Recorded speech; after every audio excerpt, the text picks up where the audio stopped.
Live remarks from the White House, U.S. President Donald Trump, first ever sit down with his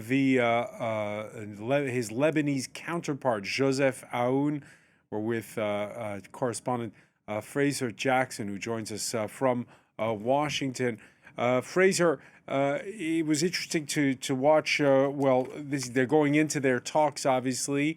It's on the day when the Lebanese army is starting to deploy to those so-called pilot zones as Israel begins to withdraw, not without tension. There's been explosions heard near where the Lebanese army is deploying.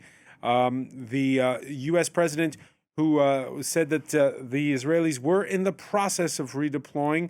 One of the takeaways, a first ever meeting. And, the usual niceties you hear from a head of state welcoming a visitor. But with Donald Trump, you sensed that there was something genuine in that when he referenced his own cabinet members, his special envoy to the region, Tom Barak. He didn't even mention that there's another Lebanese-born member of his cabinet that is the head of the department in charge of Africa, Masad Boulos. So you had this feeling that there is a connection now between the U.S. president and Lebanon. Yeah, and this is something that Donald Trump has spoken about numerous times. And of course, the fact that the Americans want to keep the Lebanese close has been made evident by the fact that Marco Rubio has been spearheading this campaign to get this trilateral agreement over the line. We've seen multiple meetings at the State Department, numerous meetings at other high levels, ambassador levels, everything aside from the kind of head of state level, really. But this now a good sign that Donald Trump is moving towards Lebanon more openly, in the fact that this is the first meeting between him and President Aoun as well. He said that he thinks Lebanon has been a very mistreated group for a very long time. He said it's been a country of great intellect. We're going to help it. We're going to help it a lot.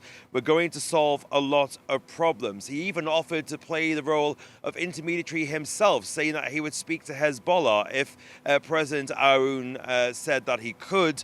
And he also, like you mentioned there, Francois, said that Israel would be redeploying. That choice of words, very interesting, because he's been asked numerous times about Israel withdrawing from those southern parts of Lebanon.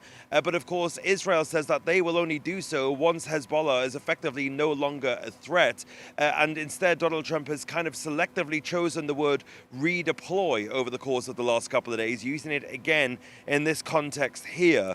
He's also, though, been asked about the more broad, wider context of this. Previously, in the last couple of days in these interviews, Donald Trump has been asked about Lebanon. And he said that he needs basically this issue to be solved so that he can focus on what he called the big leagues, i.e. Iran. And that came up multiple times, of course, in the context of this meeting. Donald Trump asked about the Houthis, another proxy group that the Iranians are supporting. He said that he would likely see what happens if there was a Houthi blockade of the Red Sea, for example, but also was asked about what he's going to do in Iran, asked about those potential new centrifuge sites that the Iranians may be developing. He said that he was going to be hitting those sites. Anything that has a nuclear capacity is going to get hit. He said that would be happening pretty soon and in a pretty heavy way. So Donald Trump grandstanding as well while the Lebanese president was by his side, but also saying that he's going to be getting this issue in Lebanon fixed as well.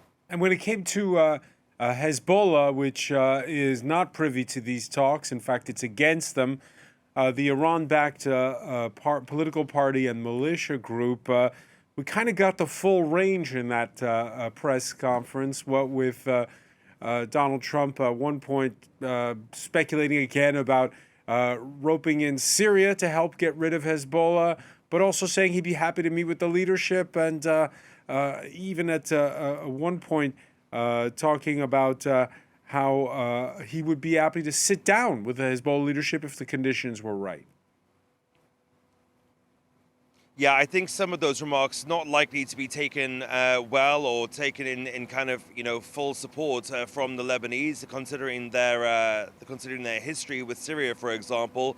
But Donald Trump, he says he's the deal maker in chief. He's long put himself forward as a deal maker. He maybe sees this as something else that he could check off his list if he can solve this conflict between Hezbollah and the Lebanese government. But of course, this is going to be an extremely difficult problem to solve. Donald Trump is trying to tackle with some of the hardest international problems and crises that have existed for decades at this point. So Donald Trump willing to sit down with the Hezbollah leadership. He did say the caveat of if President Aoun would basically give him the green light to do so, then he would. But I think, once again, this is an easier problem to speak about than to actually solve in practice. This press conference, similar to the ones we've seen very oftentimes in the Oval Office, there were fawning questions from some members of the right-wing media, and Trump sometimes thin-skinned when there were other questions that were asked. But on the main one that might be concerning Americans right now, that is to say, the fact that it seems like we're nearly back at full war with Iran, he basically stayed on message. Yeah, Donald Trump has kind of flip-flopped on his message about Iran. If you cast your mind back to the very early days, that at first he said it was about regime change, then he said it was about the Strait of Hormuz. It's been about the nuclear weapons program, but the nuclear weapons program does seem to be once again top of mind for him, saying that Iran will not have a nuclear weapon, will not be allowed to have a nuclear weapon. But Donald Trump really pushing that narrative once again. But we've seen time and time again in polls that have come out that this war with Iran, which albeit not a war in official name because that would need congressional approval, is effectively a war, and it is not very popular with the American population. We heard a question from one of my colleagues in the press pool there about the midterms and whether he thought Iran was trying to sabotage the midterms by dragging this war out. And he said, Donald Trump said, well, it's not going to affect me. He then went on back onto message to say, yeah, I can't allow myself to think about elections at a time like this. But as with many things with Donald Trump, the first thing he says is quite often the most revealing. He said, the impact of this war isn't going to impact me. So Donald Trump clearly not thinking about the midterms, whether that's because, as he says, he has one eye on his foreign policy and one eye on the domestic policy as opposed to the kind of looming elections, or whether he just thinks that he doesn't have a horse in this race because he's not on the ballot. I think that was quite an interesting window into the president's thoughts in that moment.